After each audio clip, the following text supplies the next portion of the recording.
Hello and welcome to Juliet and Lucy's Quiet Leadership Revolution, the podcast for senior and aspiring leaders who want to make their voice heard and their impact felt through thoughtful, reflective, confident leadership.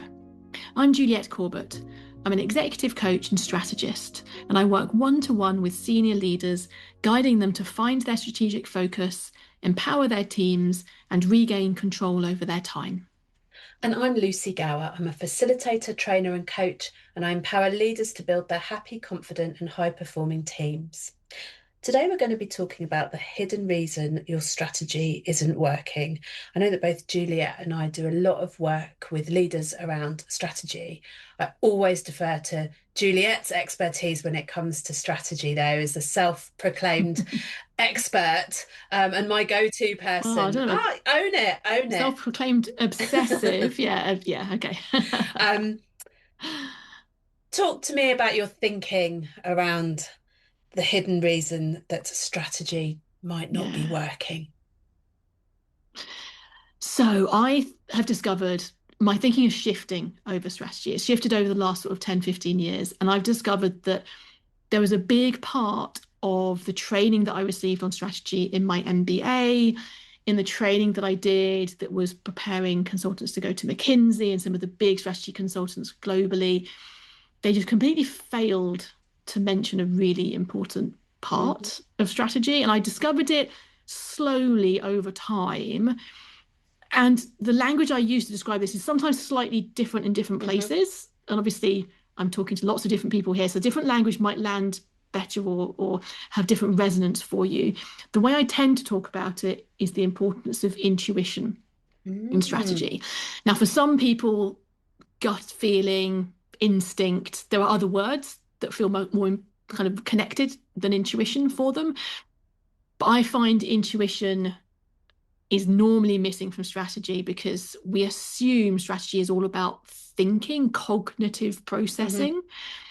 And actually, I think there's a massive part of strategy that's about the hidden intuition, feelings, gut instincts, the sense of knowing what the next right step might be, or knowing when it's time to pause, or knowing when it's time to move forwards and take action. That if we don't talk about that, your strategy almost certainly won't be optimal. And it might actually be failing as well. So in my language, I'd call that a hunch. Like I've got this hunch that this is the way to achieve where we said that we were going to go. And I can't quite articulate why or what it is. And I maybe don't even have any data that backs it up. But I've got this feeling that I can't shift. And so in your original thinking and kind of learning about strategy all those years ago, that would have been discounted because we'd need a rationale and a set of data to justify that hunch. And interestingly, a hunch might have been useful in that mindset, but a hunch then tells us what other data do we need. So it might give you a sense of what further strategic analysis, thinking, data collection needs to occur before we put into concrete the plan that we have. Whereas now what I think is that hunch is probably telling you something more about what small action you can take going forwards. So it's not that we would have completely discounted it, but we would have need to have justified it in the old way, the old me, the old way I used to think about strategy. And what I find really interesting is that I don't think it's just the old me.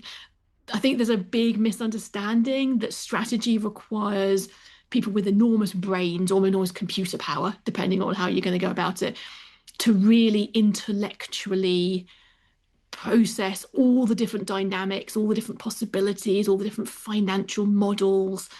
And you've got to have all of that locked in. And even if you're doing a more agile way of thinking about strategy, there's still an enormous amount of cognitive processing that goes in at the beginning. And I think that actually what I'm realizing now is more true is that, yes, sometimes that's important. And if you're going to make a big investment, obviously we need a good amount of cognitive processing. We need a really sharp strategic focus and an understanding of what the plan is. That is important. But I think if we don't think about the intuition or the gut instinct or the hunch, I think we're missing a big part of the power that as humans we can all bring to this idea of being more strategic. So the good thing here is, Lucy, now loyal listeners to the podcast will know Lucy loves a Venn diagram. So much. So I've got a bit of a Venn diagram to talk us through. What do you think, Lucy? I'm overexcited about the prospect of a Venn diagram, Juliet. So go for it. So how many circles have we got? 3. And we're going to keep this really super simple. There is a version of this which you can have a look at in the episode notes, have a look at the PDF. But in this kind of audio section, we're going to keep it really, really simple, because obviously you don't necessarily have that in front of you as you're listening. So 3 circles. The first circle is around sharpening your strategic focus. I talk about this a lot. I've done an episode, I can't remember when it was, Lucy, you might remember, a number of months ago around strategy. That was all about how to sharpen your strategic focus, make the decisions about what it is that you're going to be prioritizing and what you're going to be saying no to. Yeah. That's circle number 1, sharpen strategic focus. Circle number 2 is slowing down so that you can trust and hear your intuition. And we can talk about that in a little bit more detail, but there's that sense of it needs to be, you can't be rushing from one thing to the next, because you won't hear the hunch, you won't hear the gut feeling or the intuition. I was going to say you'll hear it, but you're too busy doing something else to pay proper attention to what it's telling you. Yeah. And you said there, the hunch that comes back to you multiple times that you can't just stop, you can't get rid of, you can't stop thinking it. That's assuming you've got some time in your day where you can actually allow thoughts to bubble up. If we're going rush from one thing to another, that doesn't happen. So that's the second circle, intuition, or slowing down to hear your intuition. Then the third circle is taking action. And this is the importance of strategy being agile. We don't know how things are going to work until we actually try them. And so the clarity comes after we've taken the action.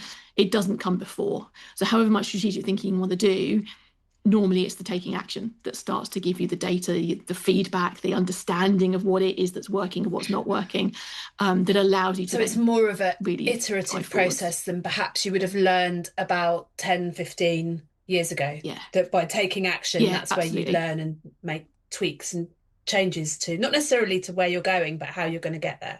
Exactly. So with this Venn diagram, I've got my 3 circles in mind. Is there a particular order about what comes first? Help us understand a little bit more about your thinking. So the first way you can use it, so I call this the strategic flow map. And the first thing that I think this is really helpful for is figuring out if you've got a project that you're leading on, or something that isn't going quite to plan, or you've got that nagging sense that you're not being as successful as you could be in part of your work. Every day, I need this Venn diagram immediately. So it's not just it. So I think it could be useful for you to look at for the whole of yourself. Like maybe you have a tendency to do one or the other, but the real power comes when you think about a particular project. Where would be the optimal balance of strategic thought, so that cognitive strategic thought processing that's allowing you to focus, the slowing down to hear your intuition and to get that gut feeling, that hunch to actually be understood and heard, and the taking action. And if you think about those 3 interconnecting circles, you're probably, if you've got a project that's not quite really succeeding and thriving that you're currently leading through, it's probably that you're in more of one of those circles than you should be, and you're missing doing something else more. So for example, the optimum place to be might not be right splat bang in the center where you're doing all 3. It might be that you're doing something that really requires enormous amounts of investment. You need a huge amount of data analysis. That's great. You'll be doing a lot more strategic kind of processing, cognitive processing. But at the same time, knowing where to look, knowing what questions to ask, that all comes from intuition. So there's always going to be a little element of that. Interesting example that I had a client talk me through the other day was something to do with health and safety. The assumption in the room was that actually intuition has no place in health and safety. But in actual fact, it has a large, significant part in a health and safety conversation, especially when it overlaps with anything to do with safeguarding of young or vulnerable people. That element of knowing your intuition of what feels not quite right, what feels like we're not quite doing what we should be doing in this area is really important. So helping a team to understand in a meeting, what is the balance we want here between our cognitive strategic thinking, our intuition, and our action taking. And I can see how that would throw up new, different insights, or perhaps different ways of thinking, perhaps, as you say, assumptions that would go unmentioned if you were just focusing cognitively. So it's not, the point isn't to be right in the middle of these three areas. The point is to kind of oscillate around them with equal reverence. Not necessarily, but to have intention, Mm-hmm. to do it with an awareness and then an intention about where you want to sit in this Venn diagram. But there's one place I recommend you never spend much time because it's really stressful, and that is in the part of the Venn diagram that's all about taking action with no strategic and like cognitive processing, no strategic thought, and no intuition. That's the bit where you get trapped when you're in super stressful. I don't even have time to stop and think. I don't have time to stop for a cup of tea or walk outside because I'm so busy. The badge of busy. When you get stuck, the badge of busy, exactly. And when you get stuck there, you don't even notice that's where you're stuck because you stopped looking and seeing that actually taking that walk is probably a really good idea. Having that tea break, meeting some random people, around the kettle is probably a really great place to figure out what the next step is when you're stuck with a particular project. So I never recommend taking too much time just in the action taking. But other than that, I don't think there's any one prescribed optimum. And it doesn't even have to be even. It's just doing it with an awareness and intention. And the awareness and attention that those are the three areas that are important. I love this. Yeah. Talk to me a bit more about the slowing down element, because I know with a lot of the leaders and teams that I work with, what you just described when we're in full taking action section of this diagram happens a lot. It happens a lot when people care very deeply about the work that they are doing. I call it hamster wheel syndrome. You feel like you're going round, you've got to keep moving, otherwise the wheel will stop and you'll fall over. Talk to me a bit more about the slowing down piece. So this is the piece that most of the leaders that I work with, and it might be similar to you, feel it's almost like a luxury they can't afford. That the slowing down to think about something or to have that intuition and to trust the intuition to hear it, no one has time for that. That's not what I get paid for. I get paid to take action. I get paid to lead meetings. I get paid to get results. So often I find that it's the slowing down that is counterintuitive initially for a lot of the leaders that I work with. And it's interesting. I work with all different types of leaders, and they come to me when we first start working together. They come to me in different degrees of quite stressed to actually everything's going fine, but life could be better. And I find that for the ones that are really stressed and really kind of on the journey towards burnout, unless they take different action, do something differently, those are the ones that even take some persuasion that slowing down is worth doing. But it enables us to see and process all the different elements of a big decision we need to make or a situation that's challenging that we're handling. All those tricky parts of leadership get easier when we can slow down enough that we can get a feeling for what needs to happen next. Have time and space to actually think through the challenges and the unintended consequences and how this might look to a different stakeholder group, and why is it that person that's sitting opposite me really doesn't get the importance of this thing that's gone wrong.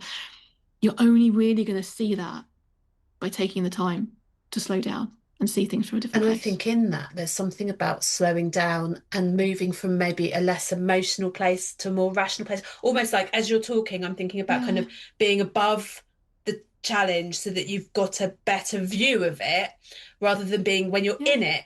You can only see, you've almost got blinkers on sometimes because you're trying to go quickly and you haven't got the full view to be able to make the best decisions often. Yes. I think there are two things in that. So there's the coming up to see the bigger picture, which of course is very strategic. We talk about that a lot, but actually the fact that that is often done through slow, quiet, calm, taking a walk, the ability to just slow down and maybe do, if you want to, doing a short meditation at your desk, or maybe a walking meditation if that's something that you found helpful.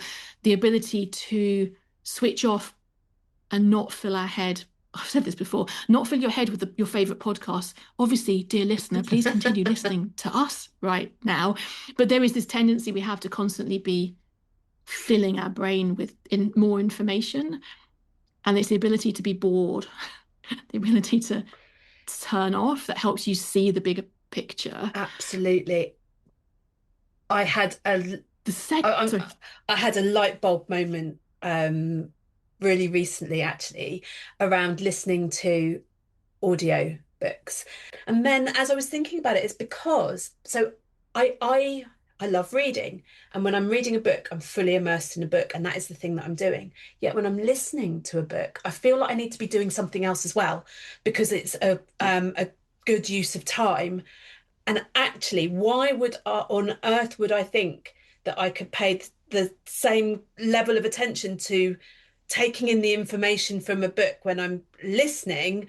You know, why would I think that I can do half a dozen other things Yeah. as well? So that piece Yeah. around full focus and not feeling the need to be, I wouldn't even call it multitasking necessarily, but to be busy and making the most of your time. For me, that's a real light bulb moment. And my thing that Yeah. I'm testing out is putting in my headphones when I listen to an audiobook and sitting somewhere where I can't do anything else. And let's see how that works. It may or may not work, but it's Yeah. that principle of Yeah.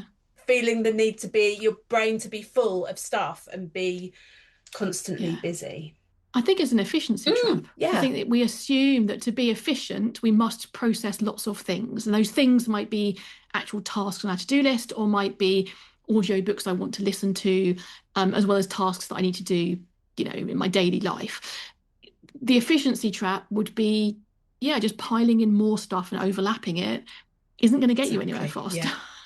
Because you get to chapter 3 of the audiobook and realize, oh yeah, No I idea. kind of stopped Yeah. listening after the introduction. It's not more efficient, but it feels like it should be. But that's not how we work. 'Cause we're not robots. I hate to break it to you. I wish I was sometimes, but you're not a robot. So you can't expect yourself to be super efficient at all times. You need moments of boredom to come up with really different perspectives, different ideas, different ways of seeing the problem. Maybe it doesn't even come with a solution. It's just you've now clarified what the diagnosis of the Yeah. problem is. And you need those moments of quiet Yeah. boredom, the slowing down, the intentionality Yeah. that's required to sustain that into the society in which we Yeah. live. This doesn't happen naturally. You have to carve out the time. You have to Yeah. create it Exactly. intentionally. That intention and the deliberateness about then following Yeah. through on that action. Yeah. Because I Yeah. am very good at slowing down, and I'm very good on like meditating or taking myself out for a walk and time to think. Mm-hmm. It felt like my Achilles heel almost was this piece around taking on the information of a book in a different medium. Mm. Somehow I felt the need that I Mm. needed to be doing other things at the same time. Yeah. And I guess we're all different. There's a part of this about testing out, looking at your strategy in these three different areas, being deliberate and testing out where you are Yeah. and moving from each area as a Yeah. cognitive thing that you're doing. Well, it's as an intentional thing. And of Intentional, course, yeah. when we say cognitive, we need to have thought in order to do something intentionally, because that's how the brain is kind of programmed. But there's being intentional about structuring a period of time in a way that you can actually have these different elements and decide where you want to be within these three circles for this particular project that you're working on. I just want to loop back to something that you mentioned earlier, because I think it's actually really important, which you were talking about. So I think I mentioned something about feeling the Yeah. intuition, and you were talking about Mm. emotion. And it's actually really important to understand the difference between those in a way. So the emotion that we feel on a daily basis ebbs and flows, but most of it comes from a thought, either conscious or subconscious, or a recurring storyline that we're telling Mm. ourselves. Now, obviously, it can be triggered by an external event, but normally it's not the event that gives us the emotion, it's our Yeah. storyline, the thoughts that we're playing in our heads that gives us the emotion that we then feel. Our And I think what response you to the mentioned, event. exactly. So you've got the event, then the thought, and then the emotional Mm. response to that. Or reaction, I suppose. It's an Mm. unthinking reaction to the thought. What you mentioned about coming up above it all, we were using that context in the sense of having a bird's eye view of the different elements of the system that might be impacted by a strategy that you're thinking through, or unintended consequences, or getting a bigger picture. That same description of coming up above it all is also true of our emotions. So if we have the ability to feel the emotion, you will feel the emotion. We don't want to get rid of the emotions. That's what makes us human. But if we can kind of rise above, oh, okay, so I've got that emotion. What's the thought process that's occurring that's causing me to feel this way? What is the unspoken assumption about the way I should be or the way the world works that causes me to have this emotion in response to this particular challenge that I'm facing? And I think that element of rising up above is also really important when you're thinking about the slowing down and the intuition. To give a really concrete example, like from my own kind of working life, it used to be that I'd find going out to talk to people if I thought they might be potential clients really nerve-wracking. Going out to talk to people about anything that I love, absolutely fine. But if I thought, oh gosh, this could be a potential client in the future, I'd layer all sorts of stress and fear and kind of all this emotional kind of, oh my goodness, but what if they don't like me? And all this kind of rubbish that would kind of layer up on top of it. And it wasn't until I was able to slow down. It was kind of when I broke my ankle a couple of years ago, actually, and able to slow down, sitting on the sofa for 3 months, rise above this sense of, okay, these are the emotions I'm feeling, understanding, okay, so there's thought processes in here. The thought process around, I really need another client. Like, well, yeah, no one's going to want to talk to you if you're feeling needy. Are they? Like, or if they don't like me, my business is going to fail, or this whole kind of untrue, unhelpful thought process that gets layered on top of the situation of needing to go out and talk to potential clients. And it wasn't until I could rise myself above that, using my intuition, say, oh, come on, Juliet, these are just people, just go and talk to them. And if you happen to get a client, that's great, that's wonderful. And if you get on with them well, maybe it will become a potential client. But it was the layering of the thought process that was stopping me from being successful. So I was very strategic. I was taking lots of action, but because I hadn't slowed down to hear my intuition on this one particular part of my business, it was really holding me back. And I guess it's asking the question, rising above it. And asking the question, what's going on here for me? And the time and space to think that, either on your own or with friends, colleagues, a coach. Can unpack some of that. So you mentioned earlier about the balance of the three. I just want to share one other element of this that might be helpful. Even though there's no one place that you should be in these three circles, if you're feeling a bit lost and you're not sure how to rebalance this, I would say the first step is always to slow down, even if it's just for a couple of minutes. That then allows you to sharpen your strategic focus and just asking yourself, if I could only be successful in one thing this week, what would it be? That's going to get, or one thing this month, or one thing this quarter, or one thing this year. That's going to help you to narrow down what's the focus I need to be prioritizing. And actually, it could even be, what's the one thing I have to get done today? Exactly. Or in the next hour. You can do it on any time scale you like.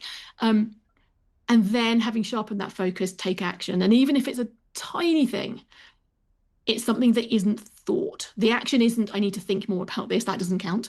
So it needs to be kind of visible to the world, but it might be really tiny, reaching out to someone to set up a conversation to find out more about something, or bouncing an idea around with a colleague. It could be, actually that wouldn't count because that would be thought, but with somebody else. But taking action, bouncing something around with a client, trying something with a client and seeing what happens and seeing what response you get with that person. So I say, if you're a bit stuck, slow down, then sharpen focus, then take action, and keep going and repeat. Keep going over and over again, and you'll find your strategy is working much, much better than it was before. It's something around taking stock of, like, we thought this would work. Is it working? What does that look like? Maybe it is. Excellent. Keep going. Or could it work better? Or actually, this is not the results that we were hoping for. Are there things there that we can think differently about and change in order to help us to realign to where we said we were going to go? And I think that piece around slowing down, certainly based on my experience and often working with teams. If I'm having a team day, just often people just say, it's just really nice to have permission to think. It's like, well, you have permission to think all the time if you choose to do that. But I acknowledge it's very difficult when you've got lots of conflicting priorities often. You're juggling lots of different things. But it can feel Yeah. counterintuitive to slow down, to speed up. And we talk about that in a whole Yeah. episode. We do. We should link Mm. to that as well. Yeah, slow down to speed up is really important.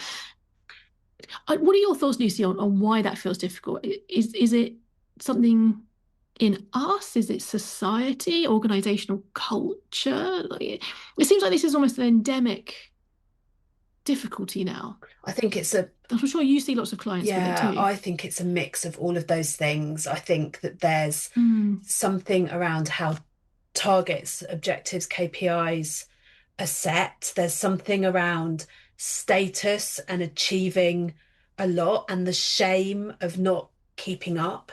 I think there's something mm, around our lifestyles of constantly being on, having our phones by our side. It's the first thing we do when we wake up in the morning.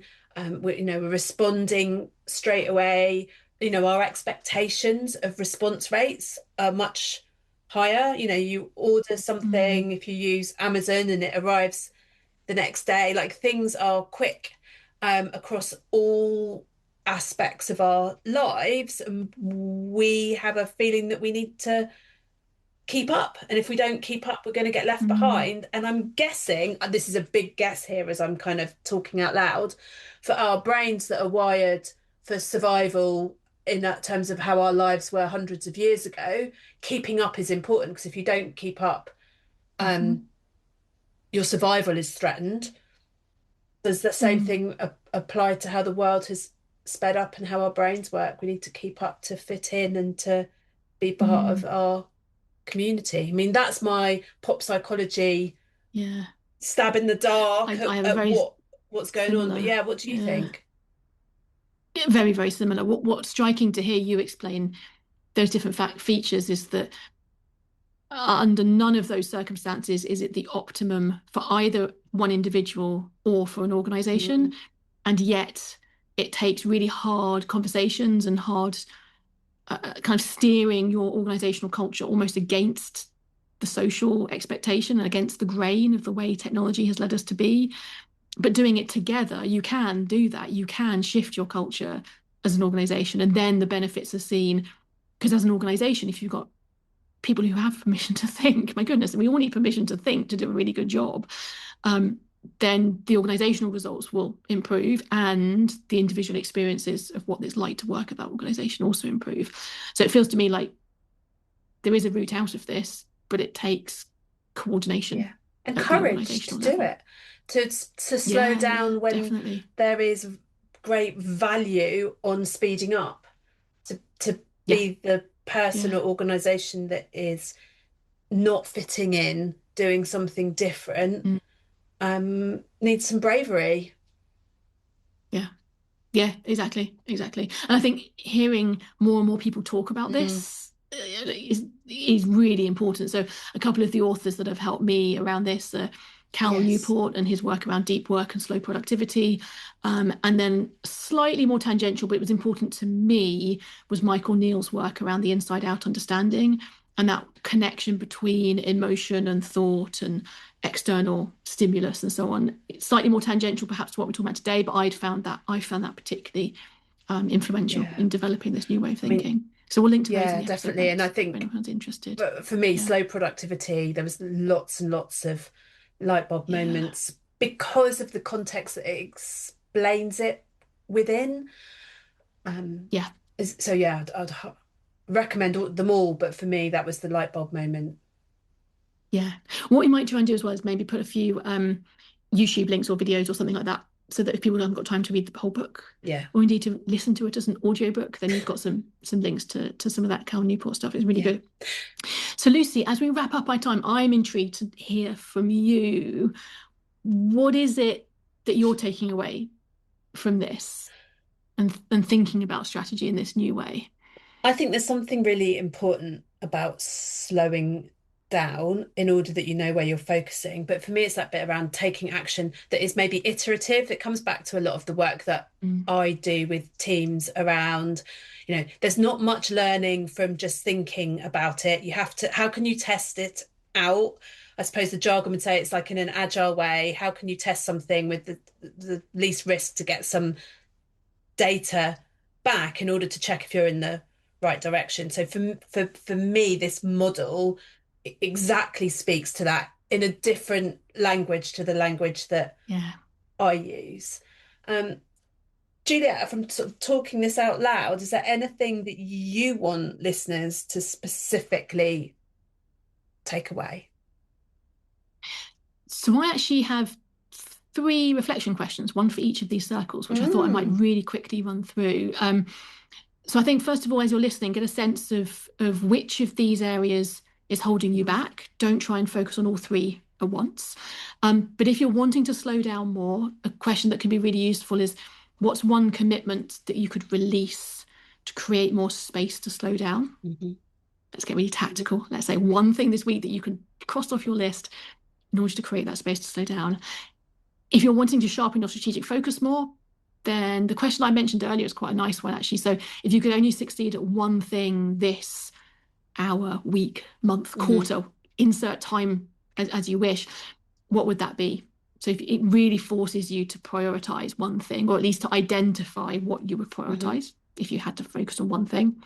And then I think if you're looking to take more action, and as Lucy said, to be more iterative and agile in what you're doing and learning, what single experiment could move you out of thinking mode into doing mode? Excellent questions. I quite like writing coaching questions. Yes. They're quite good fun to write down. So I'd jot those down beforehand if it sounds like I'm reading them out loud. So I'll put those in the notes as well. Brilliant. Thank you. Cool. Fantastic. I would be really interested to hear from people who have thoughts on this model, on this framework, and whether it has elements that need further explanation, elements that you've found actually need to be added to it, or indeed other books and resources that you've discovered that have a kind of an overlap with what I'm sharing here. I'm always wanting to learn more. So yeah, really looking forward to hearing from people. Fabulous. Thank you for spending this time with us. I'm Juliet Corbett, an executive coach and strategist, working one-to-one with senior leaders. And I'm Lucy Gower, a facilitator, trainer and coach, helping leaders develop high-performing teams. If you've enjoyed this episode, please share with colleagues and help leverage the impact of the quiet leadership revolution.